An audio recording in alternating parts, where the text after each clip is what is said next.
Good evening. Thanks for tuning in to Finding Hope, Idaho's mental health challenge presented by Optum. I'm Karen Lair. The combined newsroom resources of KIVI in Boise, KXLY in Spokane, and KIFI in Idaho Falls have been working for over a year on prioritizing coverage of mental health issues in Idaho. From personal stories and messages of inspiration to legislation changes and available treatment options. So why are we doing this? More and more resources are now being dedicated to responding to mental health calls in Idaho, and an alarming number of Idahoans are dying by suicide.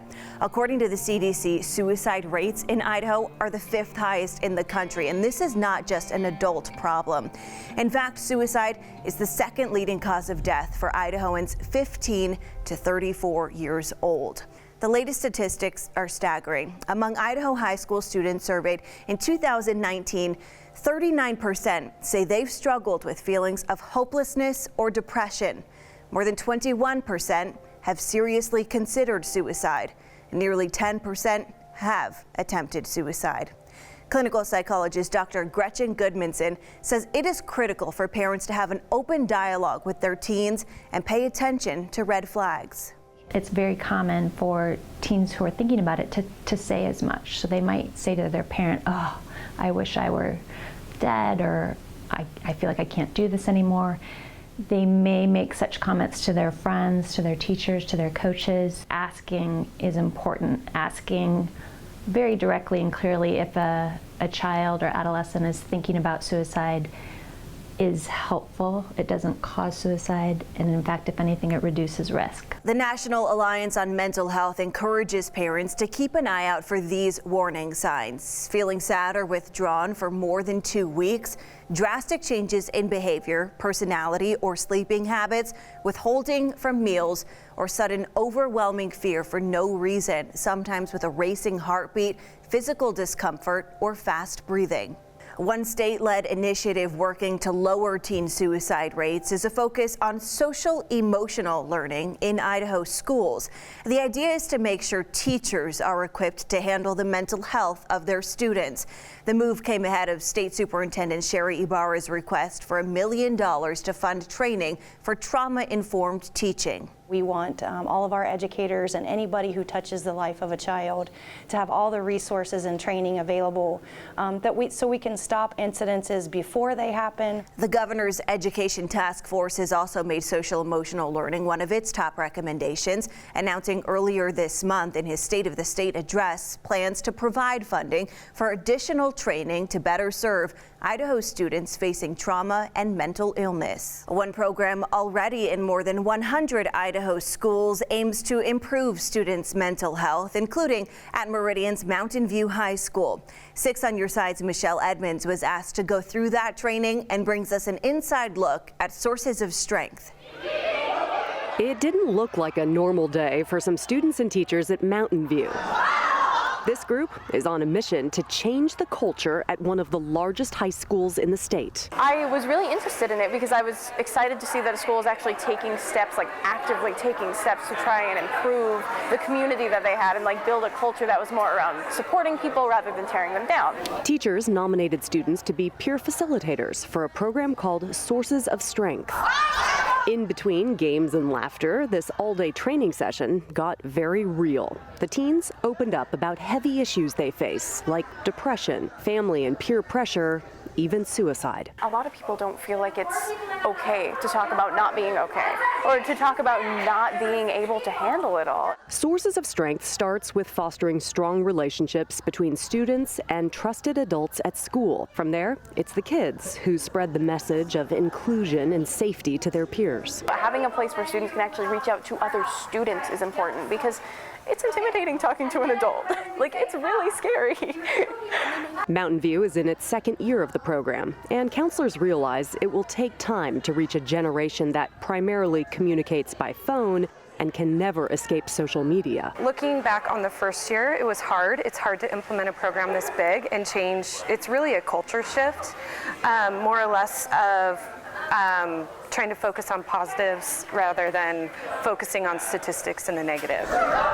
One parent volunteer says investing in sources of strength works. Jen Betcher experienced the program's positive influence at her children's former school in Wisconsin. So when her family moved to the Treasure Valley last year, Jen's top criteria in choosing a school was making sure it had sources of strength. A school that invests in sources of strength is really committed to the overall mental health and well-being of their student body, and that was so important to me. Michelle Edmonds, 6 on your side. Well, experts say one major player in the deteriorating mental health of Idaho teens is the constant use of social media. Consistently competing for the most likes or followers is leading teens to compare themselves to their peers, becoming one of the leading causes of anxiety and depression. Experts say teen girls are especially prone to these problems, becoming obsessed with image-based apps like Snapchat and Instagram.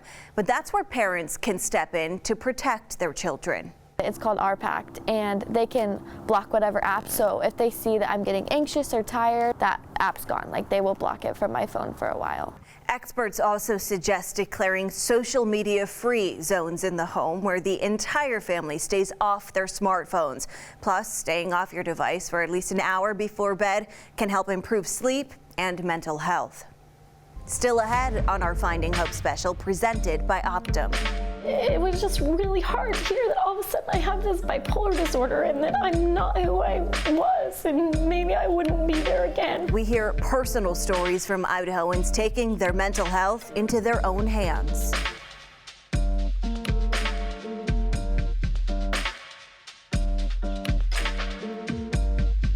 Get help as soon as you need it, and as soon as you recognize that you're not feeling right or something is wrong. Reaching mental stability starts first with asking for help. It's no secret finding affordable, quality health care in rural Idaho is challenging. That's why one community is celebrating the success of its tribally owned health center. Ariana Lake with 4 News Now takes us to Plummer to see how they're changing lives. Charlotte Nielsen was walking through life in the shadow of grief. When I was first diagnosed with depression, I denied it. At first, Charlotte felt labeled by having to see a behavioral health specialist. There's a stigma about it, so you don't even want to address the fact of behavioral issues. So many others face this same challenge. Research suggests that Native people are disproportionately burdened by mental health problems and other health issues. Here in Plummer, there's a place to get support. With the help of Mariman Health, I was able to understand and become more aware of the issues that a person suffers from. The Coeur d'Alene tribe opened Mariman Health Center decades ago.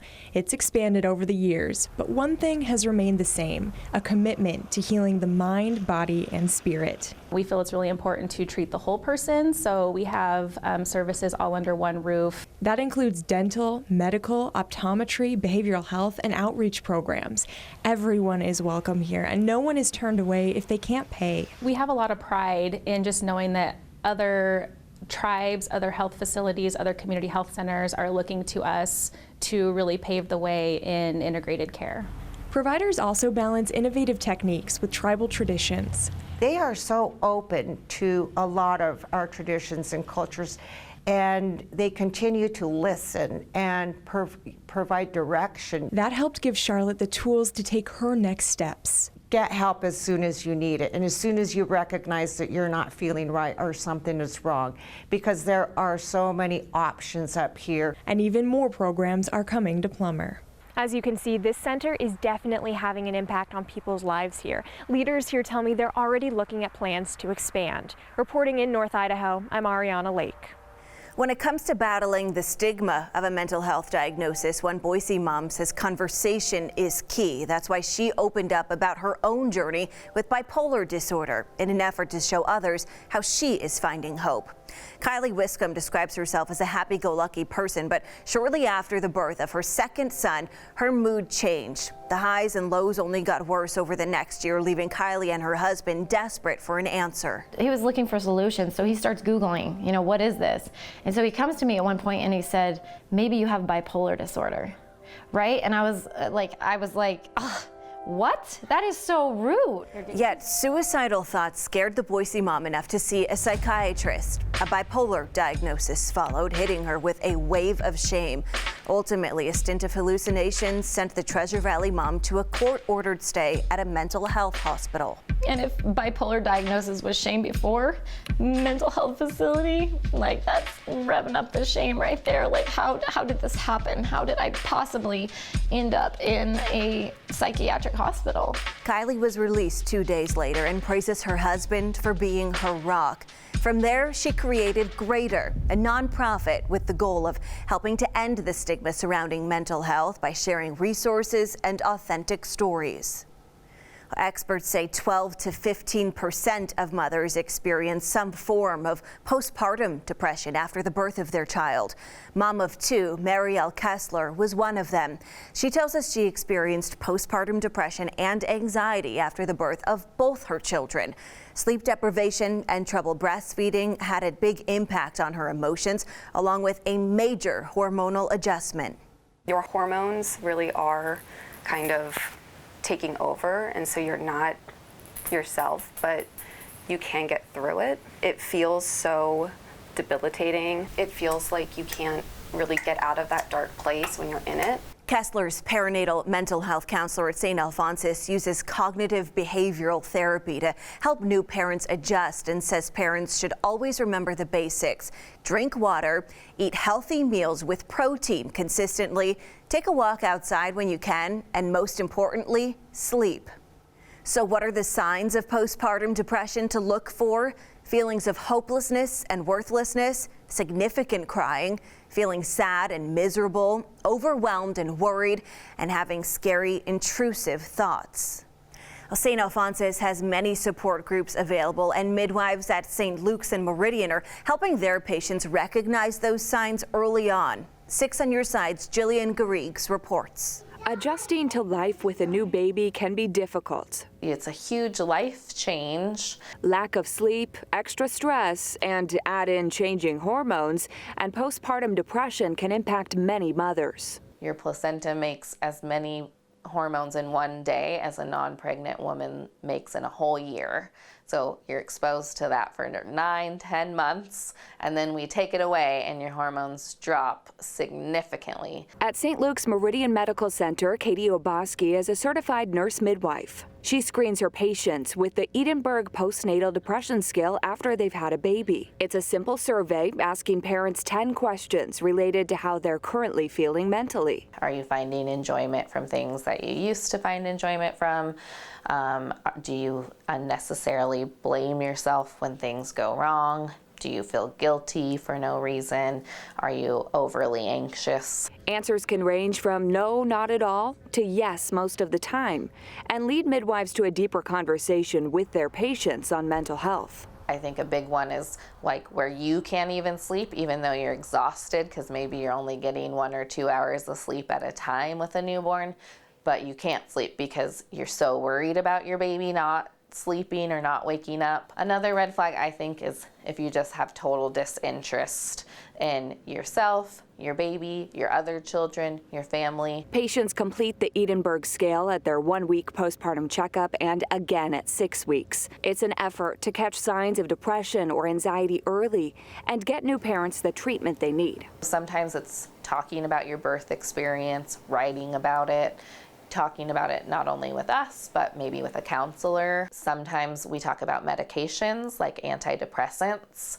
Not only do they help with your mood, but they do help with anxiety too, and they are safe when you're breastfeeding. And most importantly is self-care. Oboski tells new moms to get sleep, eat healthy, and don't feel guilty taking time for yourself. Remember that you can't fill up other people's cups from an empty pitcher. Jillian Garrigues, 6 on Your Side. Well, one thing we've learned through our Finding Hope coverage is that for those experiencing a mental health crisis, asking for help is often the hardest part. 28-year-old Caldwell woman Hillary Miller is proud to be in control of her mental health after spending a majority of her life looking for stability. She's diagnosed with bipolar disorder, PTSD, borderline personality disorder, and anxiety. She says she's survived countless suicide attempts, and after years of therapy, she's now encouraging others to reach out for help when they need it. It's okay to ask for help. and that asking for help doesn't mean you're weak. It doesn't mean that it's a bad thing. It just means that in your time of need, there are people out there to help you, and you don't have to suffer alone. If you or anyone you know is experiencing suicidal thoughts, you can always reach out to the Idaho Suicide Prevention Hotline. You don't have to be actively suicidal to call, and it can even be a good resource if you're concerned about a loved one. The phone number is on your screen, and we have more resources for you on our website, 6onyourside.com, under the Finding Hope tab. Still ahead on our Finding Hope special. These officers, these firefighters, they're spending 29, 30 years seeing very, very horrific things. We take a look at how the mental health of Idaho's first responders is now becoming a top priority at agencies across the state.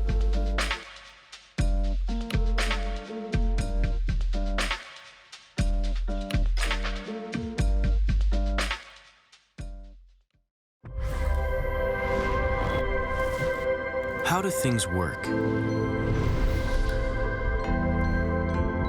Things that give so much joy and happiness.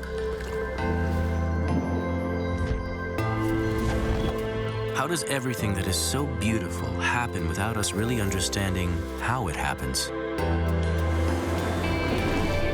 How do we help people lead their healthiest lives?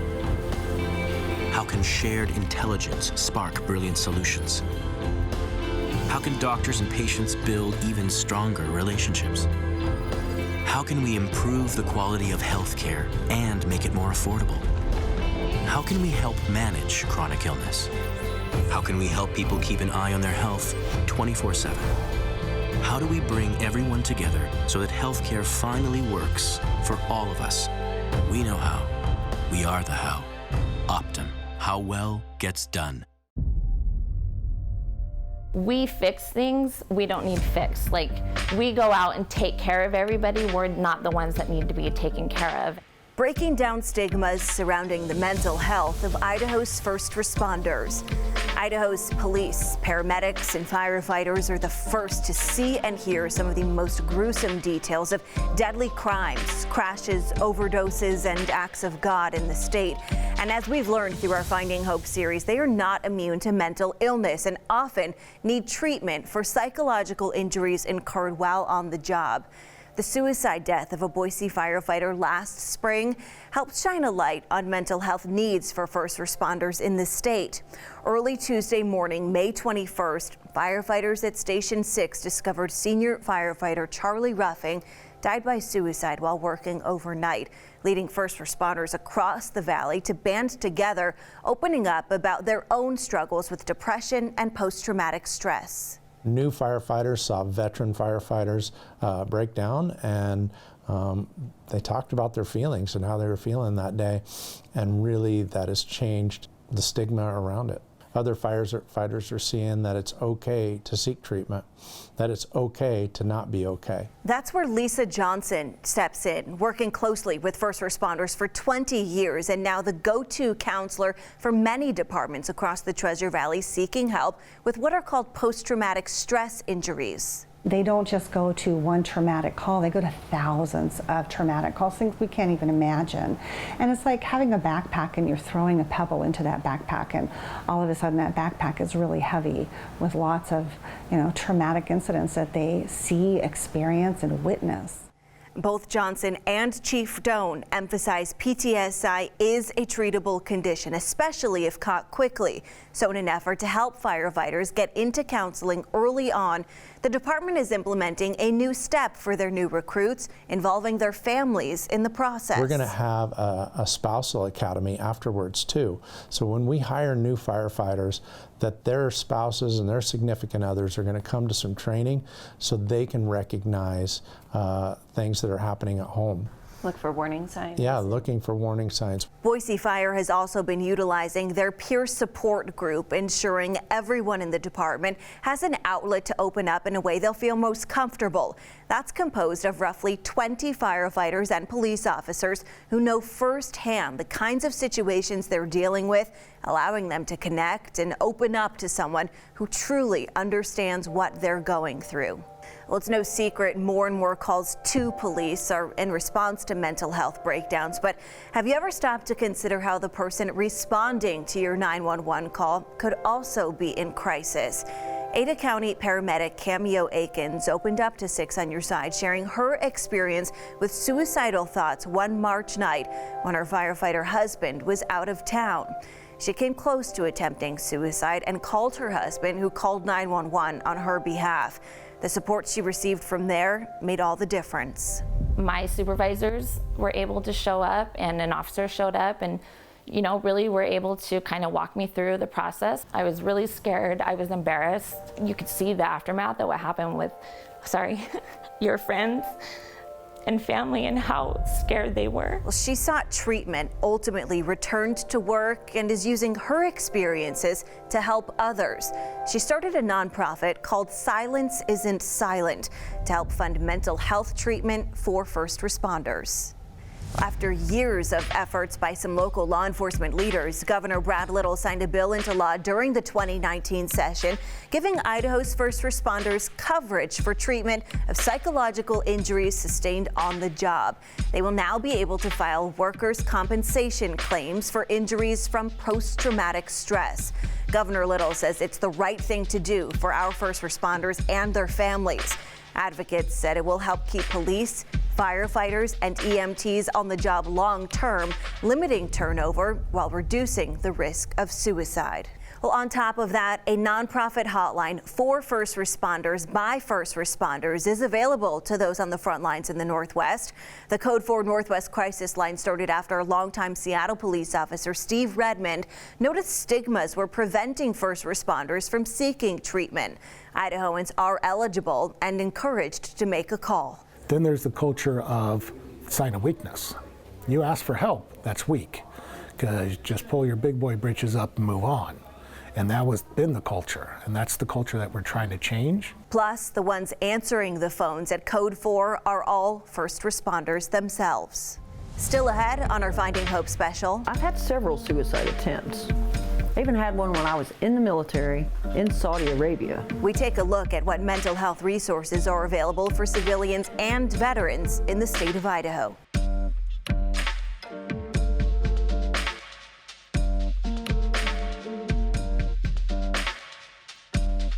Prominence that this 3-digit number will bring to suicide prevention is extraordinary.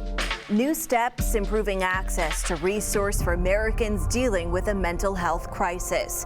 According to the VA, 10% of Idaho's adult population was made up of veterans in 2017, yet in that same year, veterans accounted for 20% of the state's 400 suicides.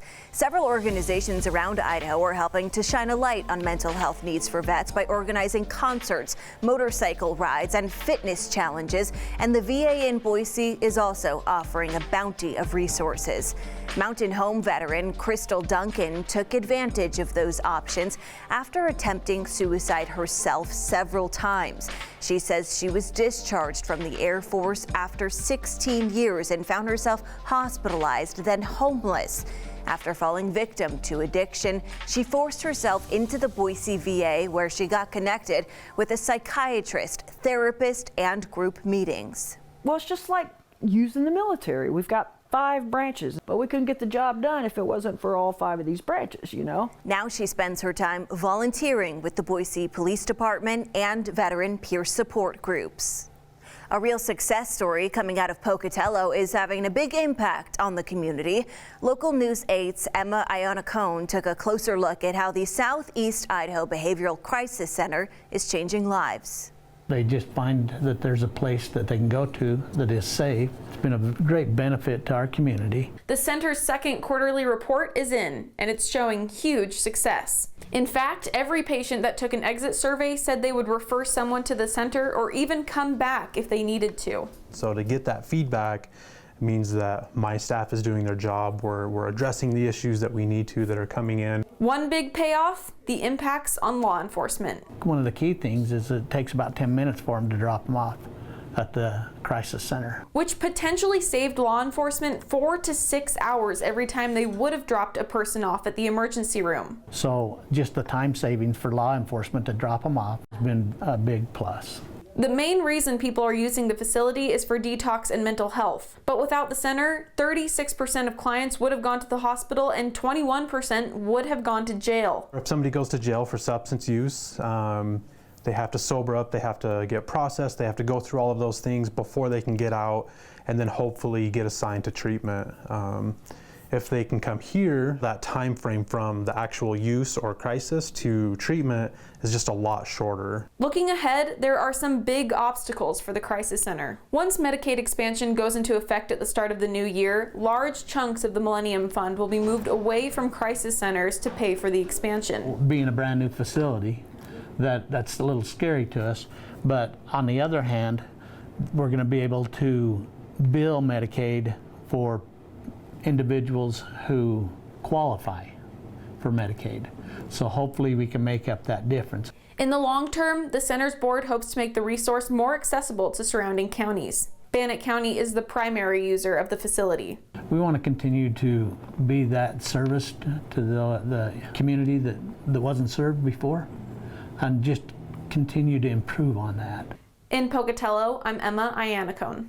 Well, for those in the Treasure Valley, a new crisis center opened its doors in Canyon County last spring, keeping those in need of immediate mental health services out of jail and in touch with helpful resources. Maybe they have a mental health crisis or a substance use crisis, and they're not actively suicidal, but maybe they have suicidal thoughts or they're in crisis. Citizens that experience these problems often were incarcerated, hospitalized, treated in emergency departments. This, the governor says, is costly to taxpayers. So the first of its kind facility in Canyon County is giving what many are calling a glimmer of hope for adults in those gray area situations.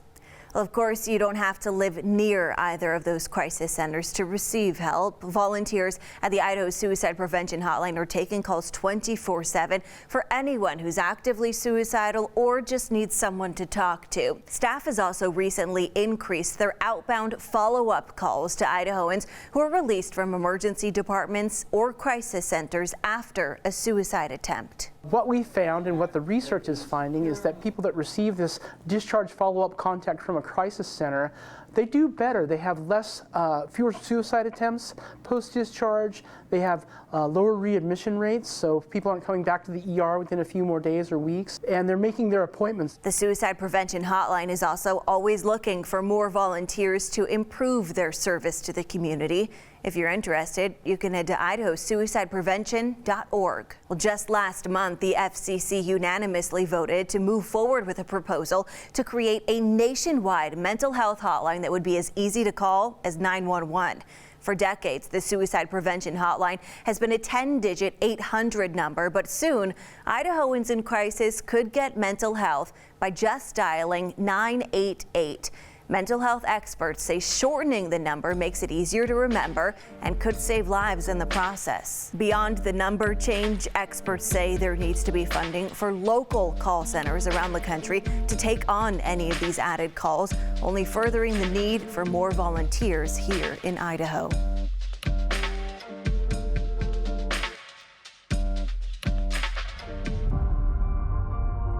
We've covered a lot in the last half hour. How parents can watch for warning signs that could signal mental health concerns in your children. We've seen how state-led initiatives are trying to open up the conversation around mental health in Idaho classrooms and how they're already working. From North Idaho tribes to Moms in Meridian and even Idaho's first responders, resources are available across the state to help address concerns for civilians and veterans in Idaho. Well, we know you may have been a little too busy to jot down some of the phone numbers we've shared with you throughout this show, so we've put them all in one easy place for you to find in your own time. Everything we've shared with you today is on our website. To rewatch these stories in their entirety or to help find some resources and phone numbers, you can always head to 6onyourside.com and click on the Finding Hope tab.